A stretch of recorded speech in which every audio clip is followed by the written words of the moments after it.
Tapi itu benar, yang muda-muda tuh mesti dijagain juga. Betul. Nah, kalau mereka kemakan terus. Nah, nih kita ngobrol di dalam sini aja, Mas baik, Lukman. baik, Mas. Yuk.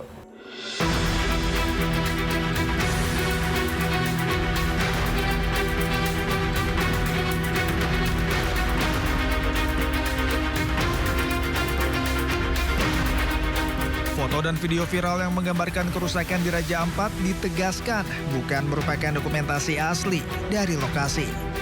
Sejumlah pihak menyatakan gambar-gambar tersebut diduga merupakan hasil manipulasi menggunakan teknologi kecerdasan buatan atau AI. Dalam video yang beredar, tampak air laut berwarna keruh dan kawasan yang terlihat seperti dibuka untuk tambang.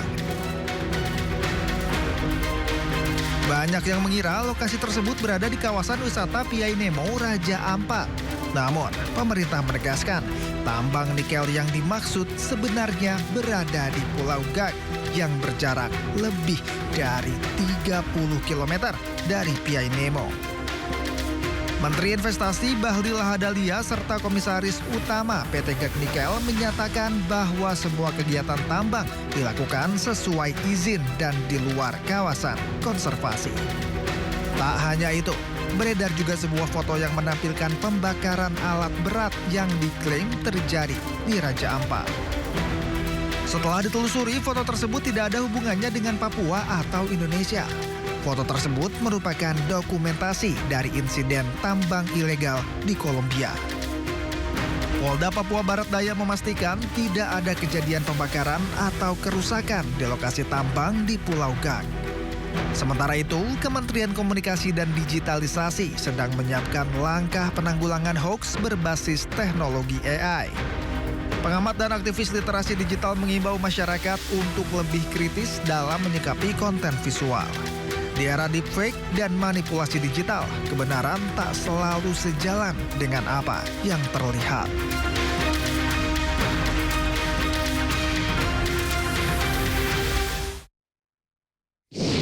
Terima kasih masih bersama kami di One on One. Kita memasuki segmen kedua dan tadi kita sudah bertanya tentang soal monitoring tools. Saatnya kita untuk membuktikan dengan cek fakta ya di sini nanti. Nah ini ada fakta. Ini Mas Rino, saya mau langsung cek bener nggak sih punya apa monitoring tools itu yang akurat. Ini ramai banget soal tambang Raja Ampat. Ini banyak banget isu di sana. Satu bahwa tambang ini kalau dilanjut itu Raja Ampat tempat destinasi wisatanya akan hilang, tenggelam. Itu bener nggak sih sebetulnya? Iya, jadi ini kawan-kawan ya, pentingnya kita melakukan cek fakta dulu. Jadi kita pertama-tama apresiasi nih bahwa masyarakat kita itu sangat aktif, aspirasinya di media sosial. Tapi kita juga penting melihat sesuatu itu secara objektif. Objektif itu berarti berdasarkan dengan fakta. Nah, kemarin sempat rame tadi yang Mas Lukman sebutkan perihal Raja Ampat. Betul. Dan kita bersyukur Pak Presiden ambil alih secara cepat. Beliau tugaskan 5 ya pejabat tinggi negara untuk segera melakukan keputusan. Tapi yang tidak kalah penting ditugaskan untuk ngecek dulu ke lapangan. Nah itu. Nah jadi walaupun kita punya tools, kita punya laporan, otomasi dan lain-lain, yang tidak kalah penting adalah fakta sebenar-benarnya di lapangan tuh seperti apa. Oke, ini berarti... Nah, ini ini kan Pak Menteri ESDM, waktu itu beliau turun langsung ke kawasan Piai Nemo. Dan sayangnya 2 gambar yang kita temui di media sosial, dan mungkin yang paling viral kali ya kemarin, itu ternyata terindikasi bahkan terakhir-terakhir sudah dibuktikan bahwa itu adalah editan AI. Oh, dan AI. Editan AI. Nah, kita tampilkan di sini. Oke, ini nanti penonton kita bisa ngeliat dari apa nih? Di apa? Cek fakta. Cekfakta.ri. .ri ya. Oke. Jadi kita tampilkan bahwa ini hoax.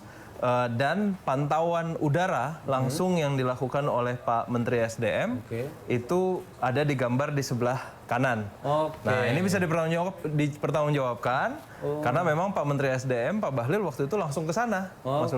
Ini beda ya ternyata ya gambar kanan sama kiri ya. Beda. Nah nih hati-hati nih pemirsa nih, ini ada langsung bisa cek. Nah ini berikutnya adalah kondisi lingkungannya juga nih ya. Ya jadi udah bisa kelihatan ya di sini semuanya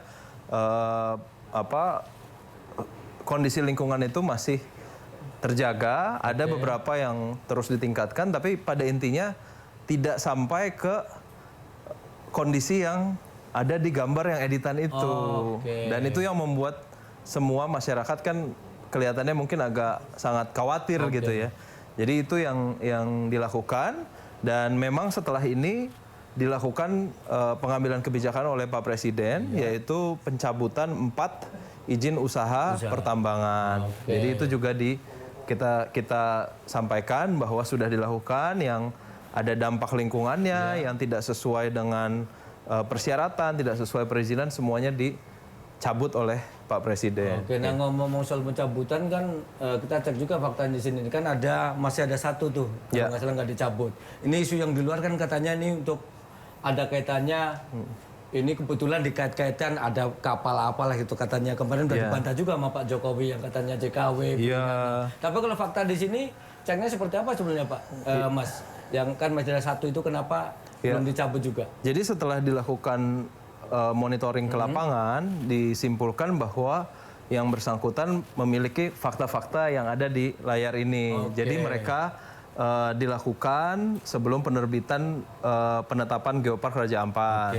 Lalu mereka juga jauh dari Geopark, jadi berjarak kalau nggak salah sekitar 40 km. Nah itu ada tuh di poin kedua. 40 km kalau mau dikeruk juga butuh bertahun-tahun ya, nyampe ya. Dan mereka bekerja sesuai dengan rancangan kerja yang berlaku.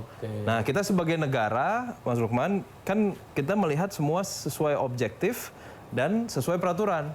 Nah kebetulan ditemukan peraturan perusahaan PT Gaknikel ini, dia taat dengan peraturan, jadi tidak ada alasan untuk mencabut IUP-nya. Berarti saya konfirmasi sekali lagi soal izin tambang sebagainya sebenarnya tidak ada kepentingan apa istilahnya? Tebang pilih ataupun intervensi nggak ada ya? Nggak ada. Jadi Pak Presiden selalu berpegang pada aturan yang berlaku, tapi beliau sampaikan ya berkali-kali ya, bahwa para menterinya harus aktif, secara proaktif, mendengar aspirasi masyarakat melalui media sosial, dan habis itu kita cek di lapangannya seperti apa. Karena kami jujur aja waktu pas rame, itu kan kita bingung tuh, wah masa Raja Ampat udah kayak gini sih? Apa betul? Nah ternyata Pak Men SDM waktu hari itu langsung terbang, ya beliau temukan, enggak, ternyata gambar yang kita lihat itu sayangnya adalah editan gitu. Nah inilah pentingnya semua teman-teman, ya apapun tools yang kita miliki, tetap berpegangan pada fakta di lapangan sebenarnya seperti apa. Mas kalau ngeliat tadi di cek fakta ini saya kebayang baru satu loh soal pulau saja. Ternyata di sono itu jarak dari PT GAG sampai ke destinasi wisata aja 40 kilo. Itu aja di medsos begitu cepatnya ini hangus dan sebagainya. Ternyata jauh lebih cepat Mas daripada fakta di lapangan. Malah kalau dibayangin kan 40 kilo itu kalau dikeruk pakai beko aja itu butuh bertahun-tahun loh itu nyampe ke sana. Nah ngadepin seperti ini kayak apa Mas? Kebayang saya stresnya itu. Ya inilah makanya Pak Presiden ya jadi menterinya Pak Prabowo ini nggak mudah Mas. Ya perlu sigap, perlu cepat, available kapan saja ada aspirasi masyarakat, ada kekhawatiran masyarakat, harus cepat turun ke lapangan gitu. Jadi kalau misalnya ada kekhawatirannya hari ini, kalau bisa kemarin udah turun di lapangan. Itu. Nah ini yang kami di seluruh yang terlibat di pemerintahan Pak Prabowo dan Kabinet Merah Putih selalu mengedepankan kita tarik nafas dulu. Tarik nafas, lihat faktanya, baru mengkomunikasikan ke masyarakat. Kadang-kadang kita bertindak sebagai kantor komunikasi presiden, juga ada kegatelan kan. ini kan saya tahu faktanya nih, ayo cepat-cepat kita klarifikasi. Tapi akhirnya kita lakukan double check. Gitu. Makanya salah satu program kita ada yang namanya double check. Double check. Nah, double check lagi, benar nggak sih? Jangan-jangan mungkin informasi yang beredar di masyarakat itu yang betul. Itu juga kita harus terbuka kan? Dan itu kita double check lagi. Dan sekarang kita lakukan diseminasi informasi. Pak Kepala kami, Pak Hasan, juga melakukan konferensi pers secara mingguan. Itu dia melihat isu-isu yang beredar di masyarakat itu apa saja, jawabannya kita siapkan gitu. Jadi ya selain pemerintahnya harus sigap, cepat dan responsif, masyarakatnya juga harapan kami bisa sabar dalam menyebarkan informasi, ya kan? Baik. Sabar dan cermat gitu. Oh ini ada data seperti ini, coba kita cek lagi. Begitu ketahuan ini betul-betul fakta dari lapangan, baru kita sebarkan. Gitu. Mas, saya penasaran nih. Jadi sebenarnya alur kerjanya seperti apa? Apakah menunggu, misalnya kayak tadi ada isu yang Raja Ampat kan, terus muncul ke permukaan. Ini alur kerjanya tim Mas Rino ini bekerja dulu terus lapor ke atasan terus nyampe ke Pak Presiden, atau biasanya langsung dari Pak Presiden dulu turun sampai akhirnya ke Mas Rino. Itu seperti apa? Atau timbal balik? Iya. Kalau di pemerintahan itu kan sangat dinamis ya Mas ya. Jadi bisa dua-duanya. Tapi kami juga perlu mengingatkan kembali nih Perpres, Peraturan Presiden tentang Kantor Komunikasi Kepresidenan, itu fokus utama kami adalah mensosialisasikan program dan kebijakan strategis Bapak Presiden. Nah itu menjadi tugas yang kalau dari 100% mungkin 85%-nya. Tapi di mana ada isu-isu yang menjadi krisis di masyarakat, tentunya itu adalah diskresi dan hak prerogatif Bapak Presiden untuk menentukan strategi. Ya, strategi, jadi bisa saja Bapak Presiden dulu yang menginstruksikan ini para menteri, kepala kantor komunikasi, tolong berikan informasi kepada masyarakat. Nah, lalu kepala kantor kan pasti langsung melakukan instruksi tersebut. Jadi itu bisa seperti itu. Bisa juga di lain waktu, misalnya kita lihat program makan bergizi gratis, itu kan setiap minggu ada perkembangan. Betul. Ada perkembangan positif, ada tantangannya juga. Ini sekarang sudah hampir 1.700 titik, jadi pasti ada tantangannya. Bisa juga kami yang jemput bola, karena ini merupakan program prioritas Bapak Presiden. Jadi kita yang jemput bola, kita yang tanya ke implementer di lapangan, ini program sampai mana? Tantangan-tantangan yang dihadapi sudah ada jalan keluarnya belum?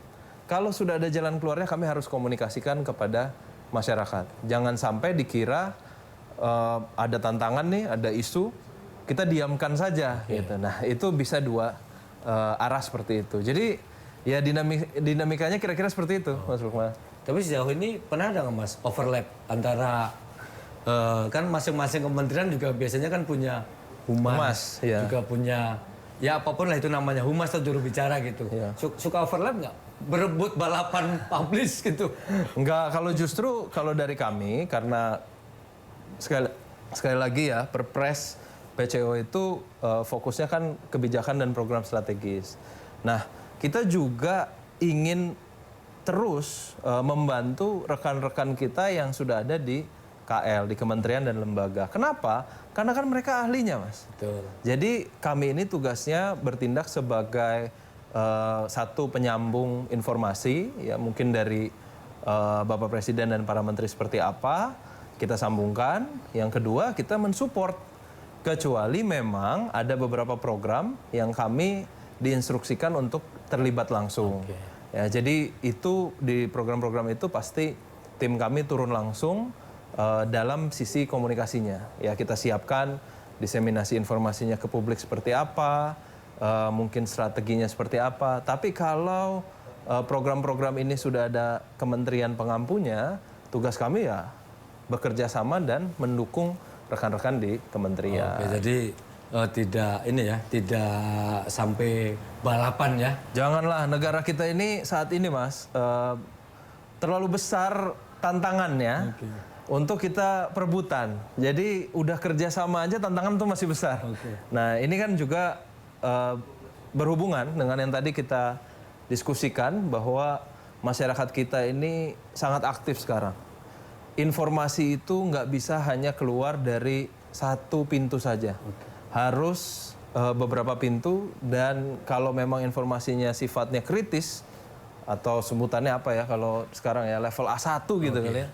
Level A1 harus segera disampaikan, itu bahkan bisa disampaikan berulang kali. Baru mungkin masyarakat semuanya akan mendapatkan informasi tersebut. Kalau hanya satu pintu biasanya mungkin kelewat ya, mungkin ada konten yang lebih menarik. Jadi kita harus kerjasama untuk menyampaikan informasi ini. Oke, baik Mas Rino. Ini saya penasaran karena saya pernah baca-baca ternyata PCO ini salah satu pintu untuk apa istilahnya ya, mempublikasikan semua rencana presiden seperti tadi Mas Rino sampaikan ya. Saya kebayang ada tekanan nggak ya di sana ya dari kanan kiri itu. Tapi jangan dijawab dulu Mas Rino, jangan kemana-mana pemirsa, tetap di One on One.